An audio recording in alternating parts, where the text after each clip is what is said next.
This is News Fash, the podcast where fashion and news meet for your weekly dose of insider insights. I'm your host, fashion journalist Moshe Lundstrom-Halbert, and together we're going to stay up to date and open to learn about fashion from a variety of perspectives. Hello, everybody, and welcome back to another episode and session here live on TikTok of News Fash Live, where I will be taking your questions and also giving you the top fashion news stories of the week. And we will be discussing the week in fashion. I will be jumping in and out of sharing the main news bulletin and also hearing from you and reading your comments and questions. It's been a little while since I did one of these. I'm currently back in the UK. It's rather late at night here, but sometimes it takes a while to have a quiet house. And I thought, you know what? Let's unpack the week that was, because it was another whirlwind week, not just in the week in fashion, but also if we look at the socioeconomic impact that we saw in kind of the geopolitical world as well, having a major impact on the world of fashion. So the three stories that I wanted to look into this week and discuss with you. So if you have any questions or comments on them, now's your time to get them ready. One is Zac Posen's debut collection for Gap. He holds the title, I think it's like artistic director, but he actually has a more senior title across all Gap brands. That's Banana Republic, Athleta, and Old Navy, as well as Gap. And then also we're going to discuss the tariff situation, since that came into effect this week, and how that's affecting fashion and perhaps even women disproportionately. I have some stats for you on that. And then also, I wanted to look at the state of department stores as of late. And there's been a lot of news on that front, be it what's happening at Printemps, a French department store that recently opened in New York, and the ongoing Hudson's Bay, Neiman Marcus, Saks debacle. So we'll dive into that as well. Before I do, though, just looking through your comments, Toya says about the Zac Posen Gap collab, love it. I just bought the denim crop moto. Well, after this session together, please hop over to my main page and check out my latest video where I do a deeper dive into the Zac Posen at Gap of it all, looking at and analyzing and really giving what I'm calling a feedback on his time there thus far and his output and influence. So we will be getting into those three stories as well. So without further ado, let's dive in. Oh, Ken just said, love the shades. Reminds me of the new Tom Ford collection by Heider Ackerman. Great. The shades are Saint Laurent as per usual. I do have some Tom Fords as well, though. And yeah, when it comes to eyewear and Tom Ford, it's actually very interesting because Tom Ford had a non-compete. I'm going to go on a tangent here, but it is relevant. When he left Gucci for a while. So the first thing that he did, if you remember, was eyewear. And then he got into fragrance in partnership with Estee Lauder, who ended up owning his business now because the fragrance and the cosmetics are the most successful vertical. Oh, Peachy says, what did you think of Sean's last collection for McQueen? I'm still thinking about it. I need to see some of the pieces in person, I think. I just think overall, it's like a diluted version of what McQueen was under McQueen and under Sarah Burton. And I don't know that it feels necessary. Do you know what I mean? I don't know that it feels necessary. Okay, a few more questions that are coming in right now. Toy says, I didn't know eyewear. Well, now you know. Arco says, hi, what are your favorite Prada archival pieces? Ooh, that's such an interesting question. I've been on more of like an archival Miu Miu kick lately, though. But my favorite Prada collection of like the last 20 years is probably it's the fall 2016 collection. Go look that up. There was some amazing outerwear in that. Yutel says, will Printemps challenge Saks for the US market? I am invested in this trauma. No way, because Printemps is just has one location and Saks has a lot more than one location in the United States. So it's a different size of business for sure. And I think that the Printemps location in New York that we're going to get into is really a test case for the viability of a more European approach to the department store model in the US market, and we'll see what happens there. H says, where are your earrings from? If you're wondering about anything that you see this later, because I'm recording all this, it's going as a podcast. It also goes on my YouTube as well, if you need to view anything. My earrings are J.W. Anderson from quite a few years ago, like more than 5 years ago. But I just love anything with mixed metals so that you can wear it with gold or silver. Okay. Dark Skin Chris says, hi, I'm a stylist in Dallas. I'm glad you're here. I'm glad all of you are here. And as more of you join, I'm going to start with the news. Okay. So first of all, the Gap Studio collection. So to summarize what I talked about in my most recent video, the campaign was shot by Mario Sorrenti. Do you know Mario Sorrenti? He's quite a legendary fashion photographer. In studio shots, styled by Alistair McKim, also like a very veteran stylist. I think what Gap was trying to do here is like use really prestigious names to try to create as full proof of a launch as possible. And Alistair McKim, I remember he used to style Givenchy. He styled for Vogue and British Vogue for a very long time. And I didn't love the styling. I didn't. The shoes looked like knockoff the Row, or maybe they were the real the Row sandals, but I just didn't. They were from several years and seasons ago. I thought more modern footwear could have been used to really just like add more interest. And then there was just like flip-flops. There was a lot of moto jackets. Some people call those perfectos.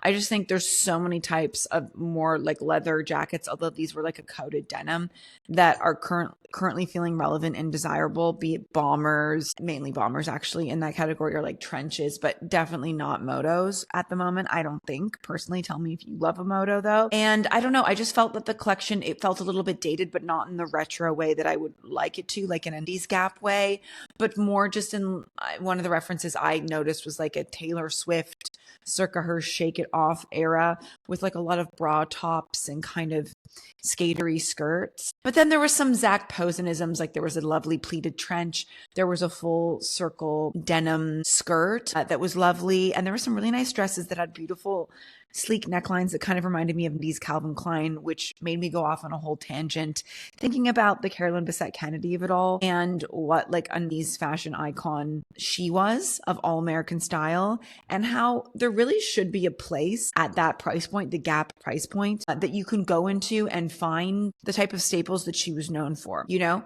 cool jackets, classic t-shirts, really well-fitting, versatile pants, and sleek skirts. Like that's pretty much all we need, right? I don't care really about the menswear front.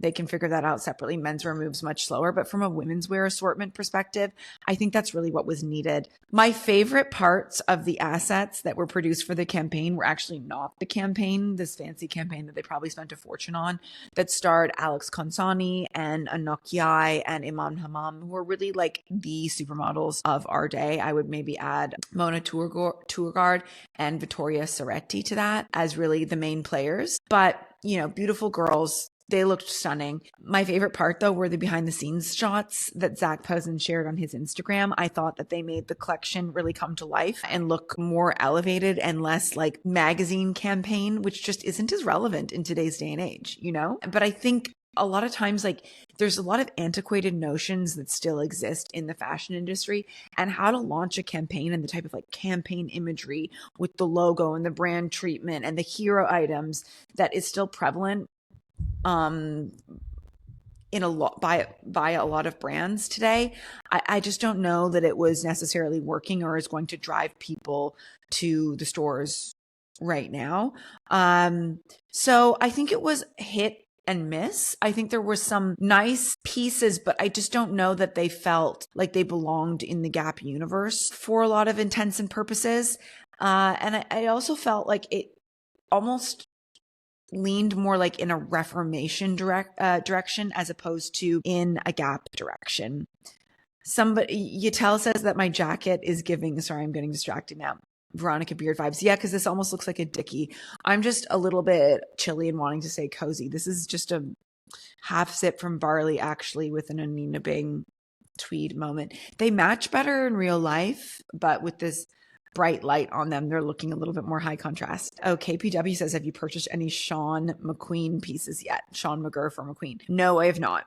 I've tried on the Beyonce Mongolian shearling from last season in store, but I've gotten some alterations done at McQueen of my past season McQueen pieces by Sarah Burton, but no, I haven't gotten anything Sean McGurr yet. There's nothing that, again, has felt like pertinent or necessary enough that has caught my eye. Triple Silver says they should lean into anti-Uniqlo and trade in Americana, but Pop American, not RL. Yes, I agree. You know, there's like, you really realize when you travel or are abroad or in different places, you get like a different viewpoint on American style. And, you know, there's so many other people and other countries that try their hand at it. But this idea of like really sleek turtlenecks and t-shirts and great leather jackets and fabulous denim and corduroy and some khaki and some suede thrown in for good measure. Like, you put all these things together with some crispy shirting and you have so many great iterations on all American style, but it's really a blank canvas that anyone can make their own. And I don't know. I think with a really strong merchandising strategy and a delineation and a real focus, Gap could get there. Yutel says, I feel like Japan does Americana better at this point. Yes, you see a lot of great Americana iterations in Japan. I also would argue that the Scandies do it really well. Like Anina Bing has some great denim, and obviously there's like Acne and a bunch of other Scandinavian brands that I think do a really good job at this as well. Kind of their take on Japanese Americana, if you will. It almost is like being filtered through different cultural lenses. I think Isabelle Morand has done a really good job with Americana as well as a French designer. I love to see French takes on Americana, but like Gap really could and should own the space. I mean, I was rather appalled to see that they didn't have turtlenecks as a category on their site as like a pull down, drop down. When you click on tops, there was like mock necks, crop tops. Like, where's turtlenecks? That you should own that. Same with khakis. They didn't have khaki as a color. Fun fact, did you know that khaki is both a color and a material? It's kind of vague, but you can use khaki as it pertains to both like shades of beige, but it can also be like an olivey shade too. But I think for most people, when they think khaki, they think somewhere in the like beige ecru family, but khaki can also refer to a type of material that is not necessarily beige or ecru. Facts. The more you know. Scorpio Gal says, hi from Indonesia. Hello. I've never been to Indonesia. That's a place I'd love to go. Okay. So that's all about Gap. Now, moving on to our next story, let's talk about the tariffs. So as this pertains to the fashion industry, I thought it was really interesting that Nike and Lululemon shares, after initially dropping, then jumped again this week after the Trump tariffs were imposed. And this followed a call that Trump had with To Lam, the Vietnamese leader, because a large majority of Lululemon and Nike products are made in Vietnam, as are Gap products. A lot of Gap products are made in Sri Lanka, Bangladesh, Vietnam, Cambodia.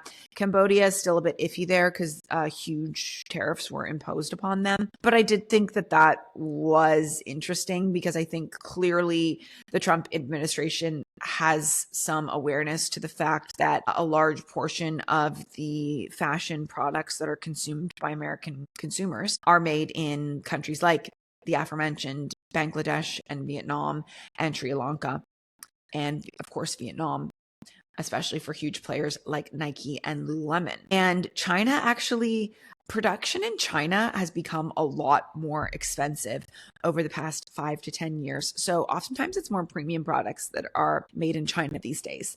And it's interesting how these regions that are viewed as more affordable for production or offer a higher value, perceived value proposition to consumers change over time. If you think about it, like my father, who was born in 1945, was telling me that when he was growing up in the 50s and 60s, that if something said made in Japan on it, that was considered usually like a very inexpensive and sometimes even like low quality product. It was definitely associated with inexpensive. And nowadays, if you saw that a product was, if they were charging a premium for it and it said made in Japan, you would understand and connotate that with the reputation that Japanese products have in today's day and age with a very high quality, and that it's in a very expensive country. But obviously in like the post-war era that my dad grew up in, the Japanese economy was affected by that, and therefore perception around Japanese products. So I'm just saying it's really interesting to see how I even remember like 20 years ago when something was made in China, that was considered like cheap. This was a cheap product that was made quickly and perhaps not with the best materials. And that no longer is necessarily the stereotype or the case. So it's interesting to look at this through, like I said, we would be today, a geopolitical lens. Enrique said, I wonder if the Gap would have an Atelier sub-brand that would be made in the USA. Yes, I listened to an interview on the Wall Street Journal this week with Richard Dickinson, who is their current president and CEO. And he was saying that it's something they're looking into and that select products are made in the USA currently by the Gap. He didn't name the exact products. I think that the issue that he referenced, though, is just the economies of scale. The amount of Gap product that is made and put in their stores and on the market exceeds the US manufacturing capabilities, what he said. But frankly, I think that's bullshit.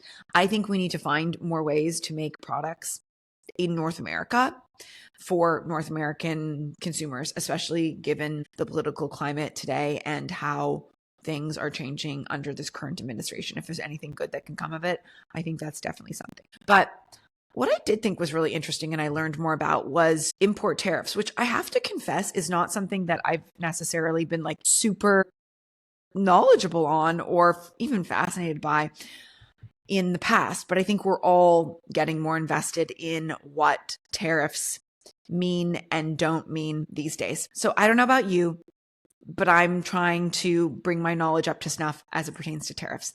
And what I think is really fascinating is, did you know that import tariffs on women's clothing and products in general are much higher than men's products? I mean, have you ever even noticed if there's like a brand that offers women's and men's products that you like, you might find something very similar offered in the men's assortment that is offered in the women's assortment, but it'll be higher, especially if it's like an international or a foreign luxury brand. Well, there's a reason for that. Something called pink tariffs, causing women to pay more. I recently learned that on average, women's products are tariffed at 16.7%, whereas men's products are tariffed at 13.6% on average in the United States. Is that not crazy? And this financial burden on the female consumer, it's theirs to bear. And in 2015, buyers of women, I know that was like 10 years ago, but still, buyers of women's products bore an additional $2.7 billion in tariffs. So you're thinking, okay, what is anyone going to do about this? Well, there have been representatives like Lizzie Fletcher and Brittany Peterson in the US Congress who introduced a bill to have the Treasury Department investigate this further.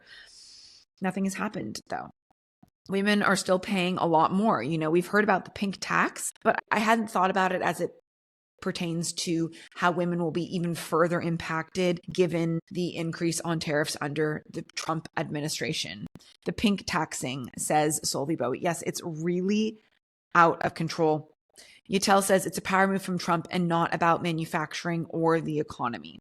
Well, I just think it's interesting that a lot of these power moves from Trump end up impacting women first and foremost and affecting our optionality. But if you'd like to do a further price comparison on women's versus men's products, I highly recommend that you go on a website called Essence, SSENSE, an e-commerce player. And I often find they'll have the exact same product listed on under their men's category as their women's category. Like maybe it's a Burberry scarf, like a scarf is not men's or women's. It's completely unisex, a term that we don't even really use anymore, but I'll use in this context. And if you look at it under the women's category, it'll be more than the men's category. Maybe it'd only be like $10 or something, but still, you're like, WTF, this makes no sense whatsoever. But yet it exists. It exists in our society and we've allowed it to continue. So I think it's something that somebody needs to bring to the attention more of the Trump administration, because I'd love to hear what they have to say about that. If he's going to go very hard on all of these tariffs on things that seem reciprocal and not fair that other countries are imposing upon the US, so they're reactionary. Can we not rectify the fact that there's this indiscretion between tariffs on men's and women's products? What do you think? And then my final story, because it's getting a little late here and I do have to go soon. Has anyone checked out the Printemps department store? Because it's really interesting what's happening there. So, of course, if you've heard about Printemps or if you've been to a Printemps department store, it's probably been in France, right? Where Printemps and Galeries Lafayette are really the biggest department stores there. And Printemps, even though it's really associated with French culture and French department store culture, they are actually owned by Olympe, which is a Qatar investment fund. And they recently opened in the financial district in downtown New York, at the bottom of Manhattan. Really interesting area. If you know New York well, you know that more and more that's less of just a business and a working district, and it is quite residential as well. However, it's not like key shopping area in the same way, and especially not for tourists in the same way that like Soho or Fifth Avenue or Madison Avenue or parts of Midtown or Uptown or even like the Flatiron are. But regardless, Printemps has opened a huge 55,000 square foot store, and everyone is talking about the decor and the restaurants. The assortment, I've seen a few people on here mentioning, and I've looked into it as well, is leaving a little bit to be desired. I mean, they have like Nike sneakers and I think like Alexander Wang. They're saying that they're bringing all these brands that exclusively aren't available in New York previously, but then they're like smaller French brands that nobody's heard of. Anyways, I just don't know. There's been lineups around the corner that I've seen. I think people are seeking some excitement and a form of like entertainment in the shopping space, especially in New York, where shopping used to be really divine. But with the closure of Barney's and a number of other retailers, it's just not really what it used to be. I've heard mixed reviews though, and I think it's just a very interesting time for department stores, because if you go and look on another recent-ish video that I did, I dug into the fact that what's happening at Hudson's Bay Company, which is the oldest department store in the world, and it's older than Canada. Canada was founded on the fur trade through Hudson's Bay, and Hudson's Bay is owned by the American Richard Baker, who also, after purchasing it, ended up acquiring Lord & Taylor, which is when I worked for the company, which he ran into the ground. And then Saks Fifth Avenue and Neiman Marcus he owns now too, which also Bergdorf Goodman is part of that portfolio. Well, he purchased Neiman Marcus and Bergdorf Goodman at the end of last year in a deal that was like around 2.5 or 2.7 billion, I believe. Then within a few months, Hudson's Bay had declared bankruptcy. So that represents thousands of jobs across Canada. There's over 50 stores. Apparently they're only going to keep 6 open. I think they only needed 6 stores for a long time now. I don't know why they kept so many open, but I'm just like, and this is the question I asked in my last video about this, how do you afford to purchase another department store for over $2 billion and yet you declare bankruptcy on the other one that you own? It feels very financially irresponsible, but I think Richard Baker is very much in it for the real estate portfolio of it all, not for the retailing of it all, for which I don't think he cares so much. But Canadians are very up in arms about this. I've been going on the radio a couple times about this and giving quotes to various news outlets and newspapers talking about what really this means, because it really is an end of an era if Hudson's Bay is no more. I mean, we're talking about a centuries old, founded in the 1600s department store that is really baked into Canadian culture. But like the flagship Lord & Taylor, which is where Marilyn Monroe used to go dress shopping and where Elsa Schiaparelli first broke into the American market with her Trump loyal knitwear in the mid-century, Richard Baker sold that to WeWork in a deal that was like $850 million, I believe. Shortly after I had left Lord & Taylor, I was there for like only a year And then I jumped ship and went back to media, to Women's Wear Daily, because I just saw the writing on the wall that I just didn't see how they were going to make this a viable business model. And then it's just, the department store model is very weird these days. Even Selfridges here in the UK, it's no longer owned by the Weston family, also Canadian, who own Holt Renfrew, which is kind of like the Canadian Neiman Marcus or Bergdorf Goodman. Selfridges is now owned by a Thai company. Is it Coupang? Might be Coupang. Anyways, it now feels like a shopping mall in Selfridges. It's all concessions. It's crazy. Like, it's all by brand. It really is, it's incorrect to call department stores anymore. You really need to call them store and store stores, because it's just a bunch of stores within a store. It's not by department. There's no belt department. There's no hat department. There's no fur department. Thank goodness there's still a lingerie department. Thank goodness there's still a shoe floor. We love a shoe floor because you don't have to take your clothes off and you can just try a bunch of things on at once. And I guess there's like a handbag department, but even the handbag department, like, it's usually basically a shop and shop model now where brands are leasing spaces there. It's a lower risk way of doing business for these department stores, but what do you think? I think it kind of represents the death knell of that model of shopping in North America being super sustainable. I think it only works on a smaller scale when it's done in places where it's more about discovery, like a Dover Street Market or like an Amory's in Newport Beach. If you're ever in Newport Beach, you must go to Amory's. What an amazing store. There's a few other like kind of quasi multi-brand meets, like smaller department store takes that I think work, but not many. Etel says, in America, you can borrow the money and settle the company you will buy with the debt. Yep. It's really is it a game of chess or is it a game of checkers? It's a game of Monopoly, right? It's literally a game of Monopoly. That's Richard Baker's business. Soli Bowie says, here in Mexico, there's also a tariff situation after stores like Temu became super popular. Yeah, I've never purchased anything from Temu. What are people buying on that website? Is it kind of like Alibaba or Amazon? I don't really understand. I think the few things I've seen on Temu that have ever been shown to me have crazy long lead times. Like, you have to wait like weeks and weeks for them. So it hasn't been worth it, even though they've been extremely affordable. Soli Bowie says, Saks in Mexico was part of the same Borns group, but it never became a big thing. Yes, Mexico still has some big department stores, doesn't it? And I think, didn't one of the big Mexican department stores like acquire a stake in Nordstrom recently? Oh, somebody said Temu was like Shein. Yeah, I've never purchased anything from Shein either, so I wouldn't know. Whenever I search for things, I guess my search engine or algorithm knows me too well. Like, it gives me quite like really expensive options, or it gives me secondhand options, because that seems to be how I tend to shop these days. Like top of the line, buy once, cry once type things, or like secondhand kind of steals. Not a lot in between. Okay, so Zach says, have you inherited any good accessories?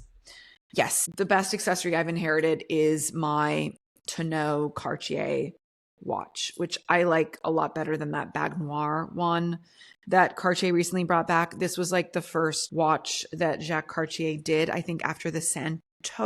I don't know watches very well, but this was my mother-in-law's and I love it. And it's like a Privé one. I don't know. Everyone gasps whenever I go into Cartier with this for repairs, because it's quite rare and it's special and you can't just buy them from Cartier anymore. But I think you can find some on the secondary market, and it's so comfortable with the curved case. I highly recommend, if you are seeking out a Cartier secondhand watch, you look up the Tonneau, Tonne.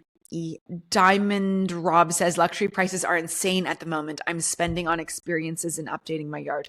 Honestly, I have to agree. I'd much rather spend on my kitchen renovation, which I'm currently working on, and thinking about a dream bathroom. I'm like, I'd rather buy a copper bathtub than I would like a Birkin bag at the moment. Both are things that are going to stand the test of time, but I don't know. I'm craving, like you, I'm also craving experiences and things for my home. Somebody said, are department stores only viable in markets where square footage and labor are a lower cost? I don't know. I think department stores, there still is quite an old school mentality to the shopping experience in Europe, I find. And the shopping experience in North America is like always open for evolution and a technological revolution as well. So shopping habits and consumer behavior changes a lot more. Whereas I find in Europe, like there still is an emphasis of like going into stores, even though you can get a lot of things online, and I'm in Europe right now. So I will say like shipping is really quick here. I get most things like next day without like paying for next day shipping or the day after. But I still think there's just like this market culture where people love going into stores and going into towns, and department stores have this certain place in the culture. So they seem more viable here.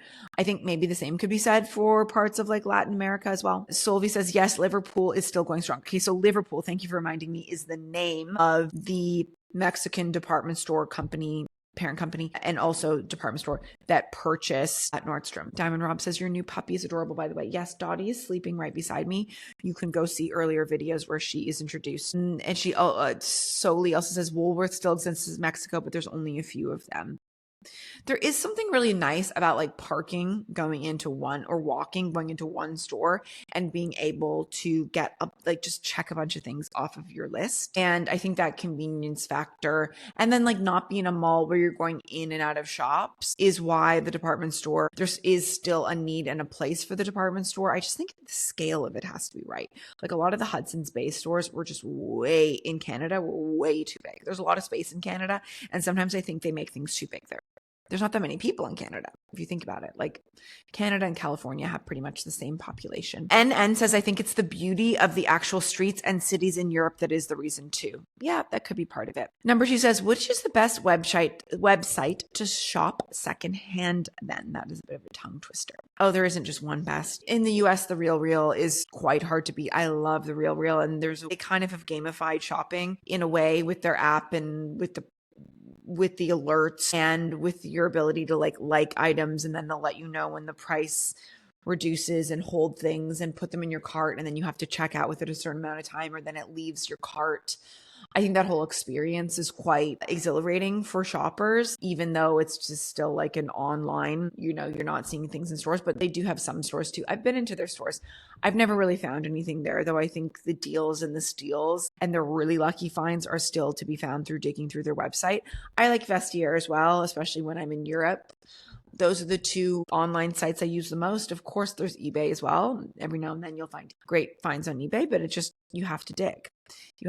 And I think Vestiaire and Rebag is really good for bags too, but Vestiaire and the RealReal, I think their UX is probably the strongest.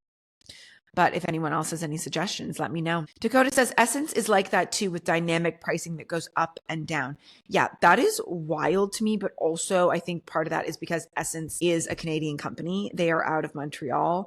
And I think their pricing is somewhat responsive to the exchange rates. Also, like I fear for Essence because doing business in Canada and shipping out of Canada, it's very, very, very expensive. Oh, Yitel says Fashion File. That's another great suggestion. ThreadUp is another really good suggestion. And yeah, I need to throw up a bunch of my stuff on here in the UK on a secondhand website. So I'm thinking of maybe Vinted because they don't have the RealReal here in Europe yet. Otherwise, I would just send my things to the RealReal, or if it's like Chanel or really good brands like that. But I don't really resell my Chanel. I kind of just keep it all. I like Chanel when it gets like really worn in and beat up. I've never really got something Chanel and regretted it. I would sell it at Clothes Heaven in Pasadena, in California. That's my go-to secondhand shop for both shopping and reselling. Thank you everyone so much for joining. I'm going to try to get back to a more weekly cadence with these news flash updates, but I hope you leave this feeling more informed, and we'll talk soon. Thank you. Bye. That wraps your news flash. I'm Moshe Lundstrom Halbert. Stick with me here and over on TikTok to stay up to date on all things fashion.